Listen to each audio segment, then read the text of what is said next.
কোনটা হইল সারাদিনে যা করি এটাই স্বপ্নের মধ্যে অনেক সময় আবার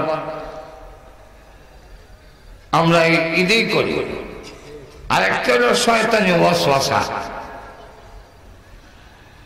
কিন্তু নবীদের স্বপ্ন যা দেখেন 100% সত্য, মিথ্যা নয়। বিশ্বনবী রাহমাতুল লিল আলামিন স্বপ্নে দেখেছিলেন তিনি কাবাঘর তওয়াফ করতেছেন সাহাবায়ে কেরামকে নিয়ে। এই স্বপ্নের কথাটা সাহাবায়ে কেরামের সামনে তুলে ধরলে সাহাবায়ে কেরাম এমনি দেশ ছেড়ে দিয়ে মক্কা থেকে মদিনা গেছেন, তারা আবার দেশে আসার জন্য একটা অধীর আগ্রহ ভিতরে যে কখন আবার আমার নিজের দেশে যাবে। এটা প্রত্যেকটা মানুষের ভিতরে আছে। বাংলাদেশের অনুন্নত দেশে জন্ম হওয়ার পরেও, লন্ডন আমেরিকা উন্নত দেশে যাওয়ার পরেও বাংলাদেশে আসার জন্য ভিতরে একটা আগ্রহ, উদ্দীপনা থাকে। এটা মানুষের একটা জন্মগত জায়গার একটা আসর আছে। তো সাহাবায়ে কেরাম কাফেরদের নির্যাতনের কারণে ইমানের তাকিদে আল্লাহর ওয়ার্ডারে মক্কা ছেড়ে দিয়ে মদিনা গেছেন। মদিনা আবার মক্কায় আসার জন্য ভিতরে ভিতরে অধীর একটা আগ্রহ, অনেকদিন ধরে আসতে পারতেছেন না। রাসূল করিম সাল্লাল্লাহু আলাইহি ওয়াসাল্লাম যেই মাত্র এই স্বপ্নের কথা বললেন, সাহাবায়ে কেরাম উদ্গ্রীব হয়ে গেলেন কখন রওনা দেবেন। রাসূল যেহেতু স্বপ্ন দেখেছেন, প্রস্তুতি তিনি রওনা দিয়েছিলেন, কিন্তু তারা তো হজ করতেই পারলো না, আল্লাহর ঘরের জিয়ারত তো করতেই পারলো না। হুদাইবিয়া নামক জায়গার মধ্যে কাফেররা আটকায় দিল। এই আটকায় দেওয়ার পরে এমন এমন শর্তগুলো দিল যে আপনারা এই বছর এখান থেকে চলে যেতে হবে, সামনের বছর যদি আপনারা উমরা করতে আসেন তাহলে 3 দিনের বেশি মক্কাতে থাকতে পারবেন না, অস্ত্র কোষের ভিতরে রাখতে হবে। রাসূল করিম সাল্লাল্লাহু আলাইহি ওয়াসাল্লাম চুক্তি লিখতে গিয়ে সেখানে যখন বিসমিল্লাহির রহমানির রহিম লেখা হইল, সেটাও তাদের প্রস্তাব হলো বাদ দিয়ে দিতে হবে, সেটাও বাদ দেওয়া হইল। চুক্তিনামা যখন লেখা হইল মুহাম্মদুর রাসূলুল্লাহ সাল্লাল্লাহু আলাইহি ওয়াসাল্লাম এবং কুরাইশদের নেতাদের সাথে এই চুক্তিনামা, দেখা গেল কুরাইশরা ঈদও মানতে রাজি না, মুহাম্মদুর রাসূলুল্লাহ মানতে রাজি না। তারা বলল এই জায়গার মধ্যে যদি মুহাম্মদকে রসুলই মানি তাহলে তো আমাদের মধ্যে ঝগড়া থাকেই না, আমরা তো ওনাকে রসুল মানি না। তাই মুহাম্মদুর রাসূলুল্লাহ কাইটা এই জায়গার মধ্যে লেখেন মুহাম্মদ ইবনে আব্দুল্লাহ, আরেকদিকে হইল কুরাইশের সর্দারদের সাথে এই চুক্তিনামা। হযরত আলী রাদিয়াল্লাহু আনহু চুক্তিনামা লিখতেছিলেন, তিনি বলেন আমি কলম দিয়ে লিখছি মুহাম্মদুর রাসূলুল্লাহ জীবন দিতে পারে, আমার হাতে এই জায়গা কাটতে পারবে। রাসূল সাল্লাল্লাহু আলাইহি ওয়াসাল্লাম শান্তির স্বার্থে, যাতে সমাজের মধ্যে বিশৃঙ্খলা না ঘটে, শান্তির প্রতিষ্ঠার স্বার্থে তিনি বললেন এটা কেটে দাও। কেউ যখন রাজি হয় না, রাসূল বললেন কোন জায়গাটা মুহাম্মদুর রাসূলুল্লাহ আমারে দেখায় দাও, আমি নিজে কেটে দেই। কেটে দেওয়া হলো। এতগুলো শর্ত মেনেও সাহাবায়ে কেরাম মেনে নিলেন। আল্লাহর রাসূল বলেন মেনে নাও, এর মধ্যে কল্যাণ। তারা উমরা করতে দিবে না, হজ করতে দিবে না, এখান থেকে ফিরে চলে যাবে। আর এতগুলো শর্ত দেওয়া, এরপরেও আল্লাহ রাব্বুল আলামিন দেখাইয়া দিলেন। সাহাবায়ে কেরাম এই চুক্তি করার পরে বললেন ইয়া রাসূলুল্লাহ আপনার সমান তো মিথ্যা নয়, তা আপনি যে স্বপ্নে দেখলেন আমাদেরকে নিয়ে কাবাগর তর্ক করতেছেন, এখন আমরা তর্ক করতে পারি না কেন? রাসূল বলেন আমার শ্রবণ মিথ্যা হবে না, সত্য হবেই, কিন্তু আমি তো বলি নাই এই বছরই হবে।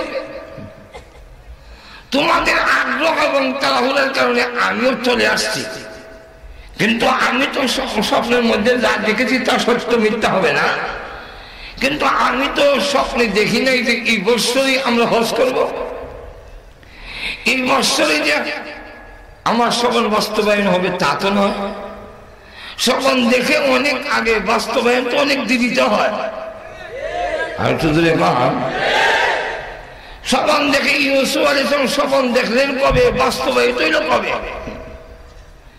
এই জন্য আল্লাহ পাক যখন নাকি রাসূল করিম সাল্লাল্লাহু আলাইহি ওয়াসাল্লাম 1 বছর পরে আবার তাদেরকে এই সুযোগ দেওয়া হলো, অস্ত্র কুশবদ্ধ থাকবে আর কাবাগরের ভিতরে ঢুকবেন, কিন্তু সেখানে 3 দিনের বেশি থাকতে পারবেন না। পরের বছর যখন নাকি সাহাবায়ে কেরামকে নিয়ে আল্লাহর ঘর তওয়াফ করলেন, এই ভবিষ্যৎবাণীটা আল্লাহ পাক জানিয়ে দিলেন, লাকাদ সাদাকাল্লাহু রাসূলুহুর রুইয়া বিল হক, যে আল্লাহ রাব্বুল আলামিন রাসূলের স্বপ্নকে সত্য বাস্তবায়িত করে দিলেন। রাসূল যে স্বপ্ন দেখছিলেন, পরে যখন সাহাবায়ে কেরামকে নিয়ে তওয়াফ করলেন, তখন এটাই প্রমাণিত হলো যে নবী যার স্বপ্নে দেখেন তা মিথ্যা হতে পারে না। আর তো জোরে কম। তখন তারা নিরাপদে কাবার ঘর তওয়াফ করলো। এই হইল একটা প্রসঙ্গ। আরেকটা প্রসঙ্গ হইল মাঝখানে আরেকটা আয়াত ঢুকাইলেন, হুয়াল্লাযী আরসালা রাসূলাহু বিল হুদা ওয়া দীনিল হক লিইয়ুযহিরাহু আলাদ দীনি কুল্লি ওয়া কাফা বিল্লাহি শাহীদা।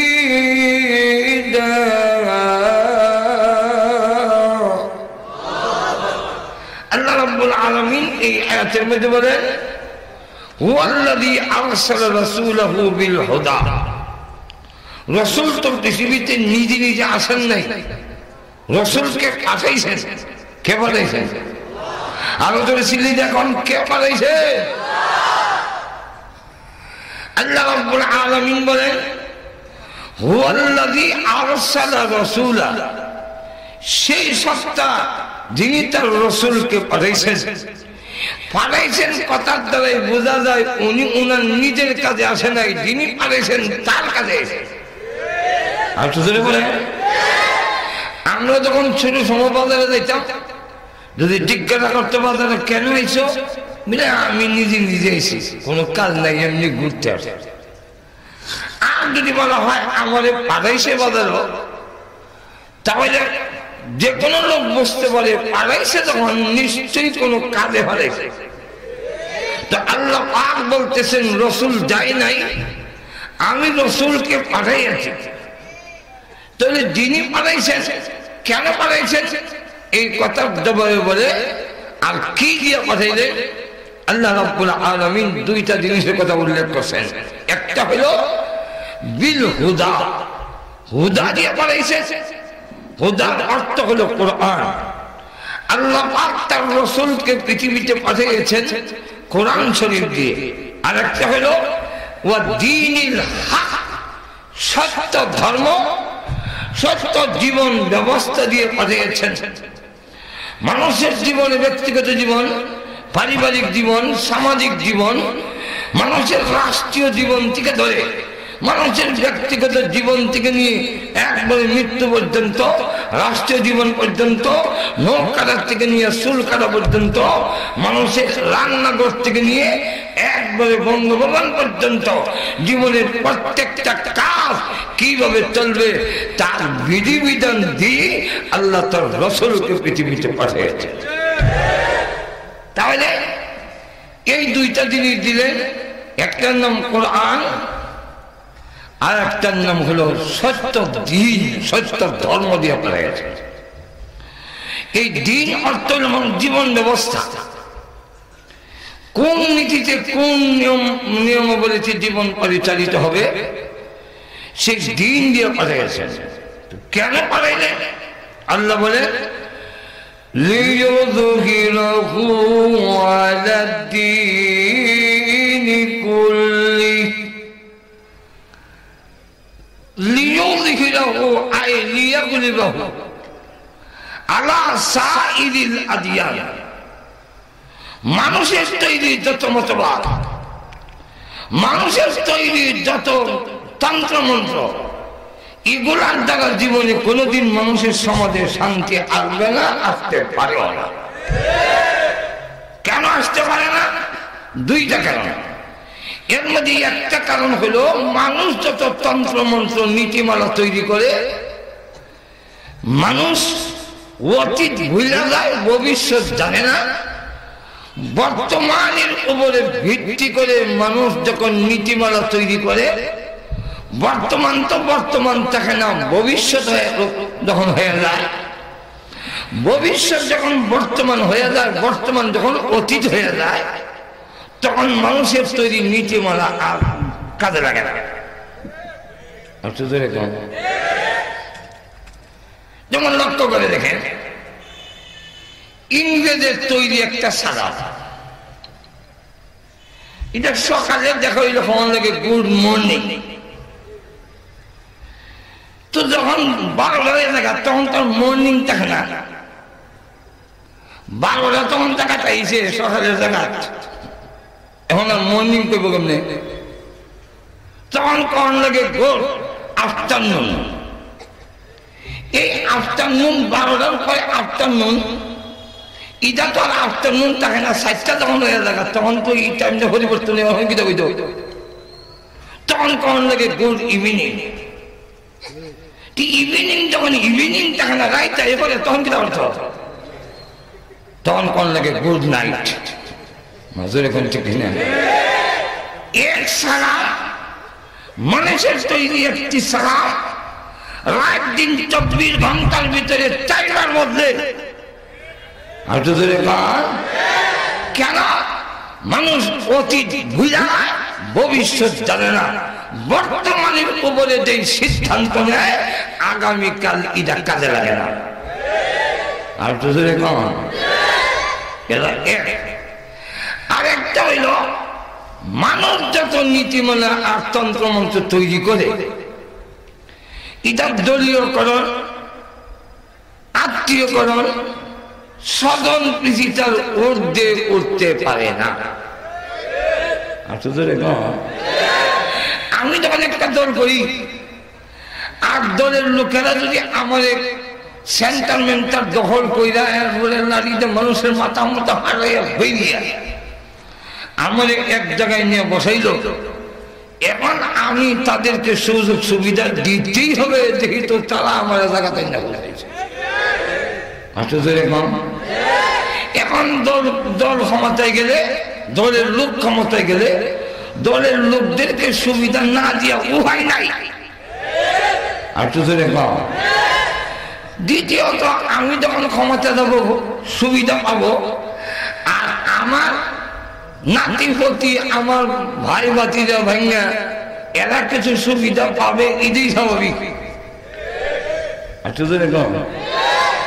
আপনার কাছে যদি একটা চকলেটের ব্যাগ দিই, বা আমার কাছেও যদি দেয় যে বন্টন করে দেন বাচ্চাদের মধ্যে, তো আমি গিয়ে দেখি বাচ্চাদের মধ্যে আমার ছেলেও আছে, ভাতিজাও আছে, ভাগ্নেও আছে, শালাও আছে, এরকম আরো অনেক ছেলেরা আছে। তখন আমার জন্য এটা স্বাভাবিক, শালারে দাঁড়াইলাম 3টা, ভাগ্নেরে দাঁড়াইলাম 5টা, বাচ্চাদের দিলাম 10টা, আর আমার ছেলেরে দিলাম এক ব্যাগ দৌড় দেয়, আর অন্যরা ছেলের বেলা ফেলাম নাই রে বাবা শেষ হয়ে গেছে, কি তখন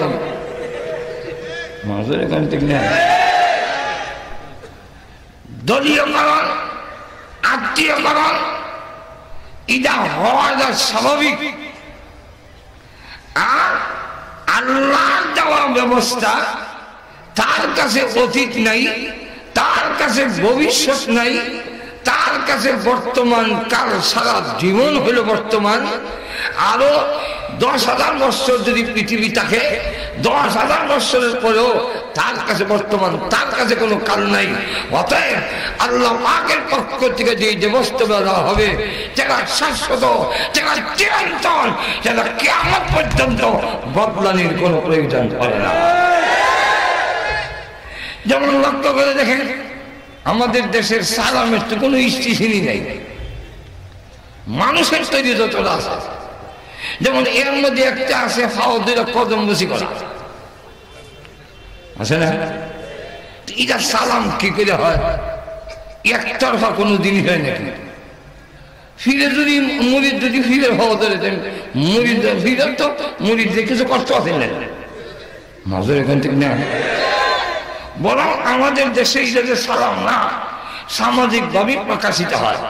যদি আমাদের সমাজে দেখবেন কয় গো তোমার মামা শ্বশুর এসে সালাম করো না, তো দেখবেন নতুন বউ আরো 20 হাত দূরে থেকে মাটির খাবলায়, আর মামা শ্বশুর দূর থেকে হয় লাগতো না গো, লাগতো না, বাচ্চা থাকো। সালাম যদি ওইটা লাগতো না কেন? তাহলে বোঝা যায় এটা সালাম হয় না। আর একটু দূরে হিসাবে যদি করেন, হিসাবে দিকে হুজুর এটা কি ভালো কাজ, সবের কাজ না গুনার কাজ? বলে সবের কাজ। তো সবের কাজ যদি হয়ে থাকে, আমার সব একটু বেশি দরকার। আমরা যখন ভিড় মানুষ, আপনার কমের দরকার। তো আমি 30 দিনের মধ্যে 29 দিন করলাম, আপনি একদিন করেন, এখান থেকে নেন, তখন বিশ্বাস দেওয়ার যাও, তাহলে বোঝা যায় কামটা আসলেই ব্যর্থ। আমি একদিনের কথা কনে যদি বেয়াদবি হয়, যেই লোক 29 দিন এই কাম আমাদের দিয়া করাইলো, এবার তো 29 নম্বরের বেয়াদ। একটার ভাব হয় না, আপনিও কিছু দেন মাজুর এখন ঠিক না। আর একজন থাকবে পায়ের নিচে, আরেকজন থাকবে একবারে সিংহাসনে। এই বৈষম্য এটা কোনোদিন গ্রহণযোগ্য হতে পারে না। আর বরকতের লেগে ভাও গিয়ে হাত দেয়, তো বরকত মাথা তৈয়া, হাত তৈয়া, ঠেঙ্গা দেখে নাম লোকে মাজুর এখন ঠিক না। মাথার দই এখন, মাথার দই এখন সুমা দেন, এই মাথা তৈয়া, হাত তৈয়া হওয়া গেল কেন? এটার মতলব পারা। আমাদের দেশের সরকারি সালাম বানিয়েছে, এটারও অর্থ বড় মারাত্মক। এটা দেখবেন উপর দিয়ে হাত ওঠা, নিচে দিয়ে আবার একটা মোড়া দেয়। এটা মানুষের বানানো সালাম। এটার অর্থ হইল যতদিন ক্ষমতায় আছে এতদিন উপরে টাক, যেদিন ক্ষমতা থাকবে না ইয়াদ রেখেন নিচের টাক।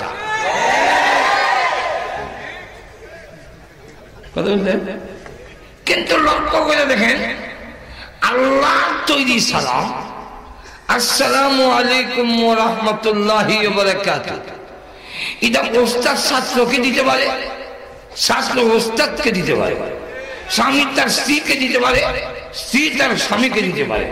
এটা দিতে গিয়া মাথা মতো করতে হয় না, এটা দিতে গিয়া কারো কোনো কেউ হইতে হয় না। এটা সুযোগও দিতে পারে, বড়কও দিতে পারে। এটা সকালেও চলে, 12টার পরেও চলে, 4টার পরেও চলে, রাইটও চলে, কিয়ামত পর্যন্ত চলবে, পরিবর্তনের কোনো প্রয়োজন নাই। একটা দেখালাম, বিস্তারিত দেখাইতে গেলে তো হইব। আল্লাহ রাব্বুল আলামিন বলেন, আমার দেওয়া বিধিবিধান সার্বকালীন, সর্বযুগে সকলের জন্য প্রযোজ্য। আমার আইনের মধ্যে, আমার দেওয়া বিধানের মধ্যে ছোট বড় নাই, সর্দি আর সৈয়দ আর মুঘলের মধ্যে কোনো পার্থক্য নাই। আমার দেওয়া বিধান গরিব ধনীর মধ্যে কোনো পার্থক্য নাই। আমার দেওয়া বিধান আমি দেখি তো আল্লাহ, সকলের আল্লাহ, যে কালো সে দল দুজনের আল্লাহ আমি, গরিব ধনী দুজনের আল্লাহ আমি। আমার কাছে কোনো দল নাই, আমি সকল মানুষ বানিয়েছি।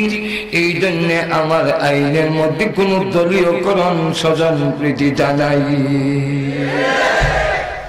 আল্লাহ রাব্বুল আলামিন বলেন,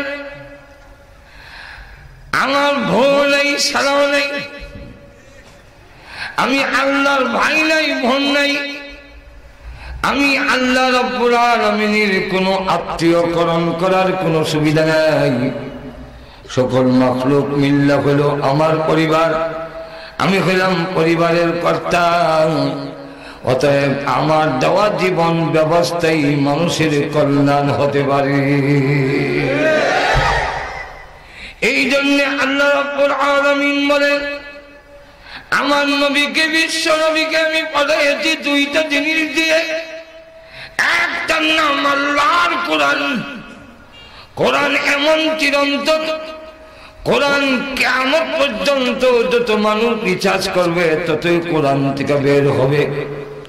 বিজ্ঞান যত উন্নত হবে কোরআন তত আরো উন্মুক্ত হবে। আল্লাহ রাব্বুল আলামিন কোরআনের কথা বলেছেন, ওয়াল কুরআনিল হাকীম, প্রজ্ঞাময় বিজ্ঞানময় কোরআন। যতই রিসার্চ করে ততই তার কাছে যারাই ভুল ধরতে আসে তারাই শেষ পর্যন্ত কোরআনের কাছে ধরা খাইতে বাধ্য হয়। আর একটু ধরে বলেন, কোরআনের ভুল ধরা সম্ভব হয়নি। আজ পর্যন্ত কোরআনের একটি শব্দ ভুল ধরতে পারিনি। কোরআনের বিকল্প কেউ তৈরি করতে পারে নাই। কোরআনের আইন যতই রিসার্চ করে দেখে ততই দেখে কোরআনের মধ্যে জঙ্গিবাদের এবং উস্কানি দেওয়ারও কিছু নাই। ভারতে কোর্টে কেস করার পরে কোরআনের বিরুদ্ধে কেস করা হয়েছিল। 3 মাস পর্যন্ত কোরআন রিসার্চ করে রায় দিতে বাধ্য হয়েছে। আমি মুসলমানের ধর্মগ্রন্থ পড়ে দেখলাম, এই ধর্মগ্রন্থ বাস্তব ভিত্তিক, বাস্তবের বিরোধী কোনো কর্মকাণ্ড, উস্কানি দেওয়ার, জঙ্গিবাদ তৈরি হওয়ার কোনো বিধান আমি দেখি নাই। ও ভাইরা আমার, এই দুইটা জিনিস দিয়ে আল্লাহ রাব্বুল আলামিন তার নবীকে প্রেরণ করেছেন, লিইয়ুযহিরাহু আই লিয়াগলিবাহু আলা সাইরিল আদিয়ান। মানুষের তৈরি সমস্ত মতবাদের উপরে আল্লাহর দেওয়া মতবাদকে গালিব করার জন্য, বিজয়ী করার জন্য আল্লাহ রাব্বুল আলামিন দেখিয়ে দিয়েছেন। বিশ্বনবী রাহমাতুল লিল আলামিন মাত্র 23 বছরে, যা আমাদের দেশে 47 বছরও সম্ভব হয়নি।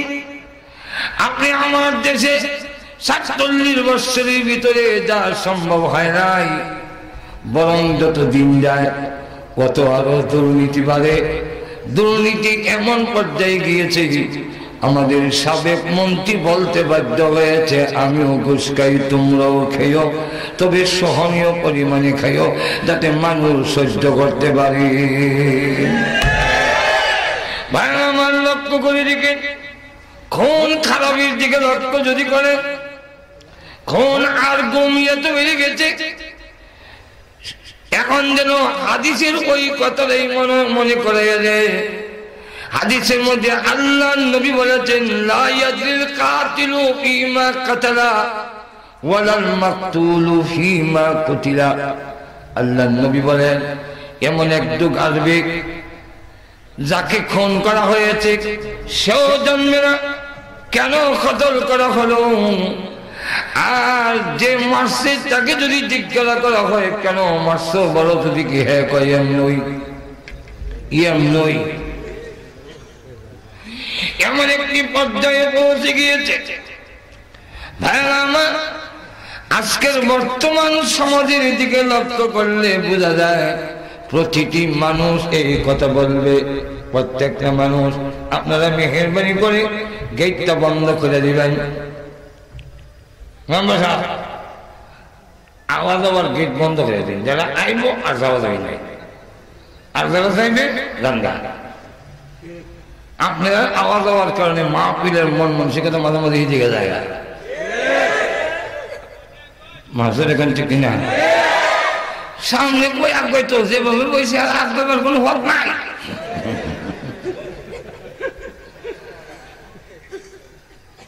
তবে গরম তো কিছু লাগে, জানি কষ্ট হচ্ছে, কিন্তু এরপরেও আল্লাহ কোরআনে বলছেন যদি একটু মাহফিলে জায়গা দাও আমি তোমাদের জায়গা বড় করে দেব, কবরে হাসরে জান্নাতে জায়গা বড় করে দেব। যদি মনে করেন হাসরের দিন তো দামে থাকতে হবে 50,000 বছর, আজকের কষ্টটা 1 ঘন্টা 2 ঘন্টার জন্য যদি একটু কষ্ট করি হয়তো কিয়ামতের দিন আল্লাহ আমাদেরকে জায়গা বড় করে দিবেন। এটা কি আপনারা চান না যে বড় হোক? তাহলে মেহরবানি করে দেখি কে কে চায় একটু দেখান তো দেখি। হাত তুলে না আগে, যে আগে হেসা হাত তুলে না আগে, যে লড়ে হেসা আর যে লড়ে না চায় না। ভাই আমার লক্ষ্য করে দেখেন,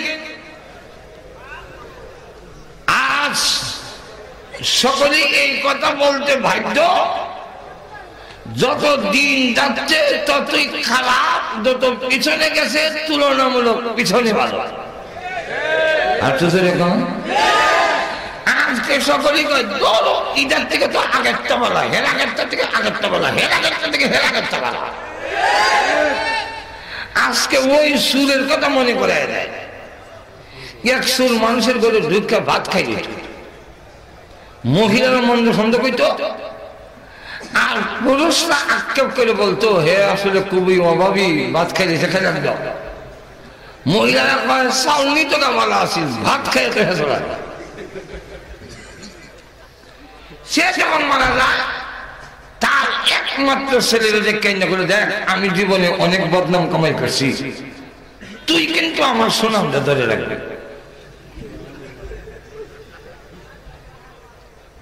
তো তার বাবার ওসিয়ত পূরণ করতে গিয়ে হে মানুষের ঘরে দুঃখে ভাত তো খায়, খাওয়ার পরে আগে দেয়।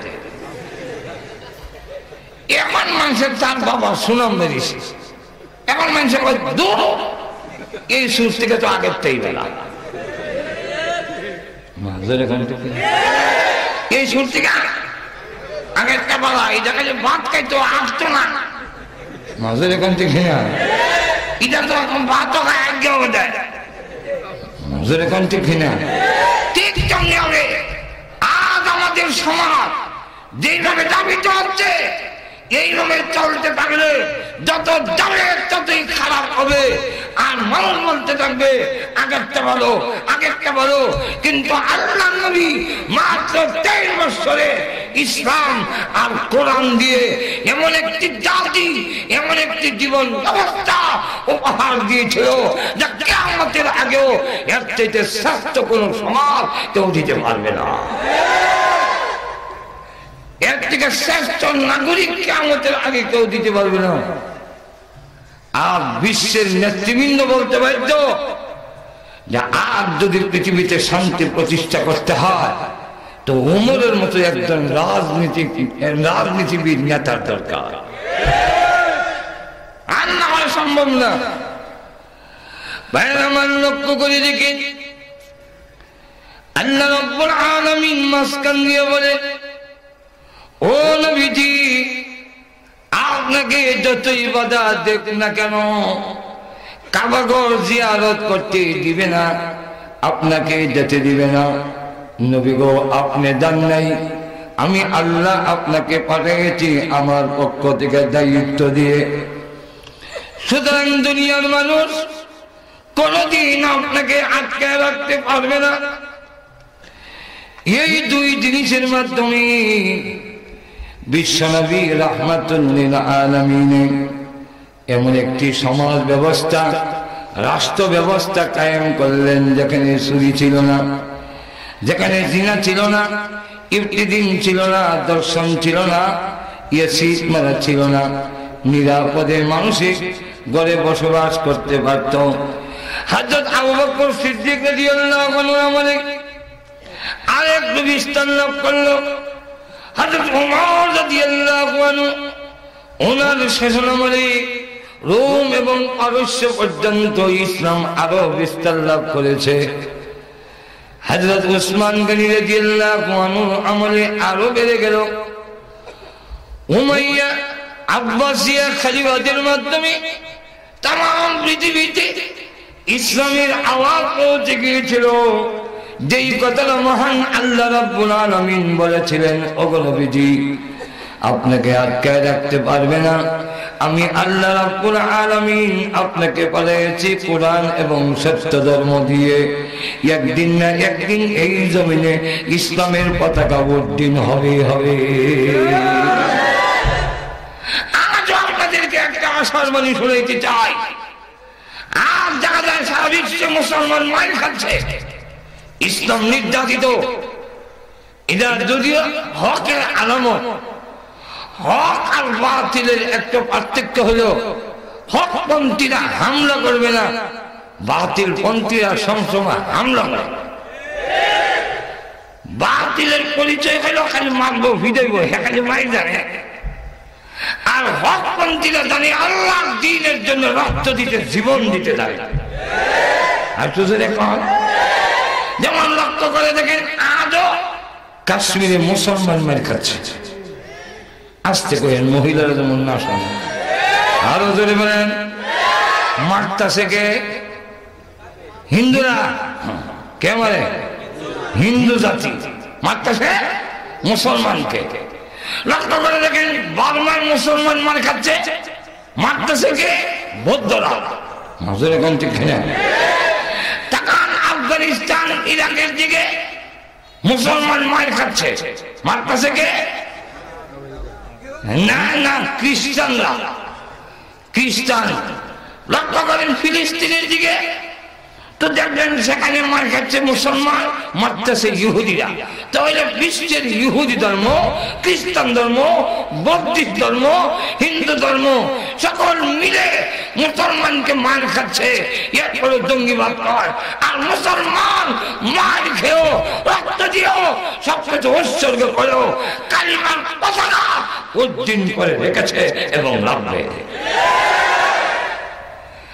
আপনি লক্ষ্য করে দেখেন মায়ের খাইতে খাইতে একবারে টঙ্গির মাঠ পর্যন্ত। ডিসেম্বরের 1 তারিখে এক দলে মারলো, আরেক দলের মায়ের খায়। যারা মারছে, যারা মারে, যারা খুন করতে চায়, যারা রক্তাক্ত করতে চায়, তারা হকের পক্ষে হতে পারে না। আর ধরে বলেন তো যতই মারো, সূর্য যেভাবে একদিকে উঠে আরেক দিকে ডুবে, এখন সূর্য বাংলাদেশে আছে? পৃথিবীর কি সূর্য আছে? নাই, পৃথিবীর সূর্য নাই, বাংলাদেশে নাই, আরেক দেশে আছে, লন্ডন আছে, আমেরিকা আছে। যেখানে লন্ডন থাকবে না সেখানে আমেরিকা থাকবে। সূর্য একদিকে উঠে আরেক দিকে ডুবে, আরেক দিকে উঠে আরেক দিকে ডুবে। ঠিক তেমনি হবে ইসলাম যতই মার খাও, একদিকে মার খাবে আরেক দিকে উঠবে। কিয়ামত পর্যন্ত ইসলামী পতাকা থাকবে এবং উঠবে।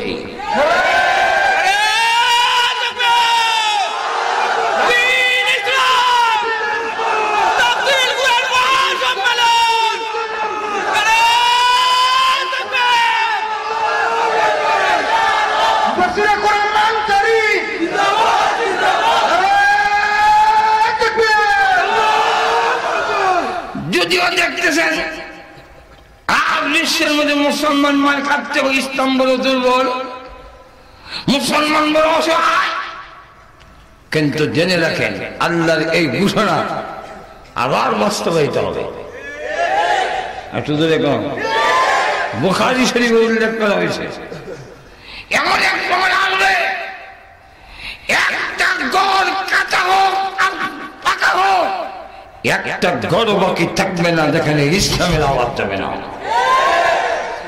ইসলামের বিধান যাবে না। এমন একটা গড় থাকবে না, পৃথিবীর এমন কোন দেশ থাকবে না এই দেশে ইসলামের পতাকা উড্ডীন হবে না, বরং কোন কাফের যদি কোন ইহুদি খ্রিস্টান যদি গাছের কাছে পাথরের কাছে আশ্রয় নেয়, গাছে পাথর দেখে বলবে ইদারে মারো, আমার পিছে লুকাইছে। আর একটু জোরে বলে বুখারীর হাদিস, গাছে দেখে বলবো মারি নিমক আলাম। হে আল্লাহর জমিনে থাকে, আল্লাহ হেরে মানেছে, হে আল্লাহ মানে না। মাজরে কম ঠিক কিনা?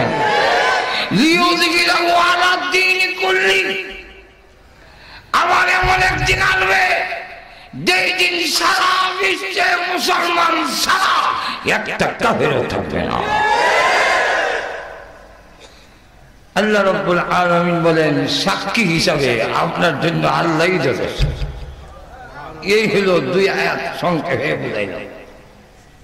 3 নম্বর 29 নম্বর আয়াত, মুহাম্মাদুর রাসূলুল্লাহ।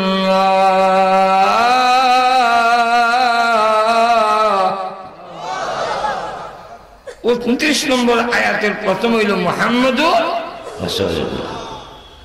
এটা কেন?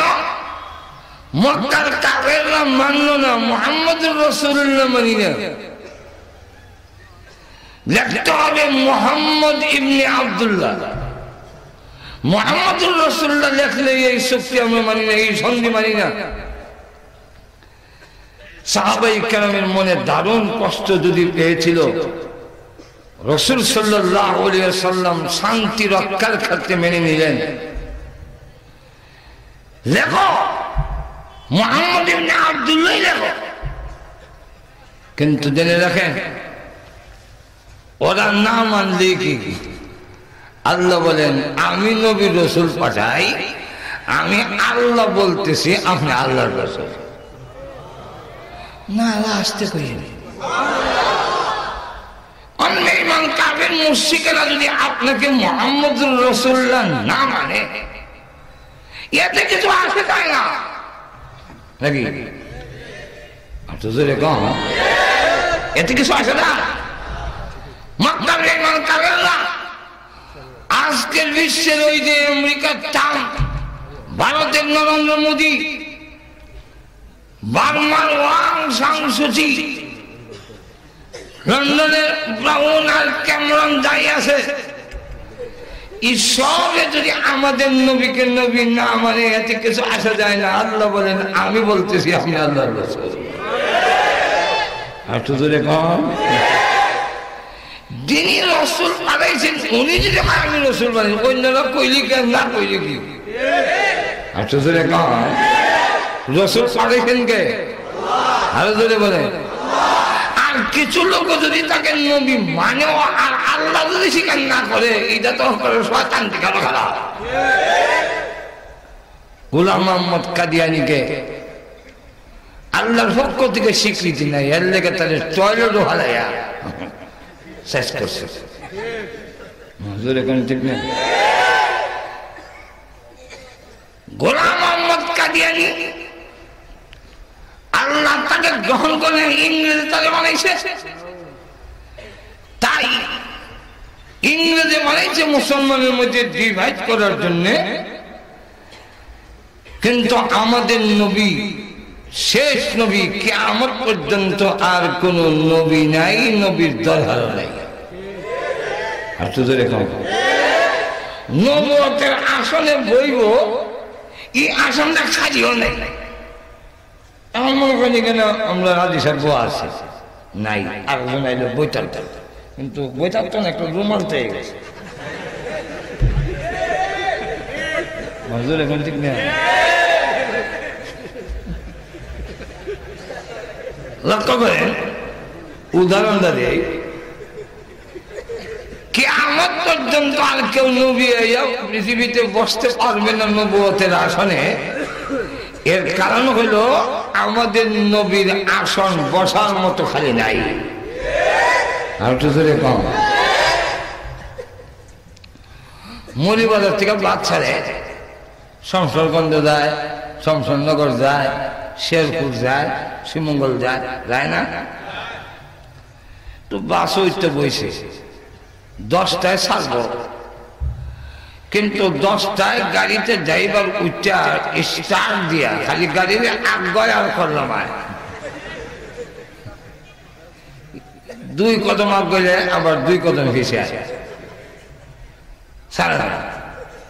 তখন একজন প্যাসেঞ্জার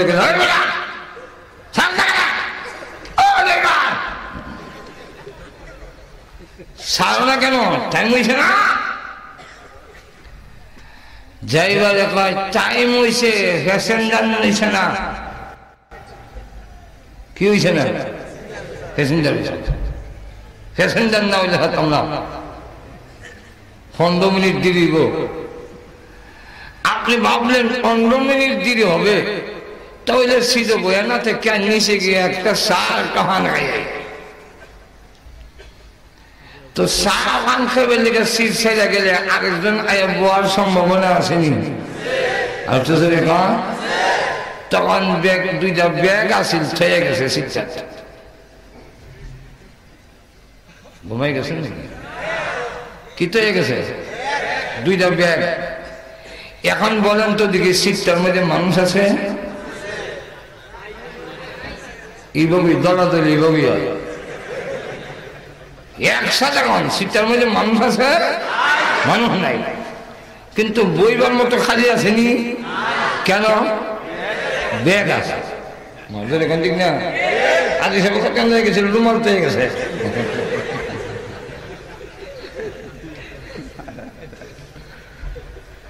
এখন যেমনি ভাবে মানুষ নাই, রুমাল 2 গাছটিতে হয়ে গেছে, ব্যাগ হয়ে গেছে, এই কারণে শীতকালী নাই।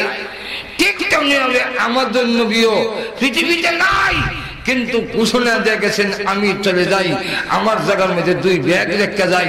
এক ব্যাগের নাম আল্লাহর কোরআন, আর এক ব্যাগের নাম আমি নবীর হাদিস। সুতরাং এই সিটটার মধ্যে বসার সুযোগ নাই। নবী না থাকলেও তার সিটের মধ্যে 2 ব্যাগ রাখা, কিয়ামত পর্যন্ত কেউ বসতে পারবে না। কিন্তু আমাদের সমাজের কিছু লোক আছে, যখন দেখে লোক নাই ব্যাগ আছে, হ্যাঁ 2 ব্যাগ নিচে তো বয়ে যায়। আপনি যখন বলবেন ভাই সিটটা তো আমার, এখন আপনার নাম তো লেখা নাই, তখন 2টা ব্যাগ রেখে গেছিলাম না, হ্যাঁ জব দেয় ব্যাগ রেখে দেবেন, চা খাইতেন, সিট কিটা কিনে লইছেন না কিনতে। এমন কিছু লোক আসেনি, এটা আমরা দেশের ভাষায় কয় গাউরা, গাড়ুয়া। আমরা মরিবাজার কি তখন আল্লাহ গাউরা কয়নি, গাড়ুয়া আল্লাহ তখন করে কিনা ডাইনে বামে দেখা একজন বিশ্বস্ত লোক, যে কোনো লোককে তো দায়িত্ব দেওয়া যায় না, একজন বিশ্বস্ত লোককে কয়, হাজি সাহেবের দীক্ষা কইল যে হাজি সাহেব আমার সিটটার দিকে একটু খেয়াল রাখেন, গাউরা নিয়ে আয়।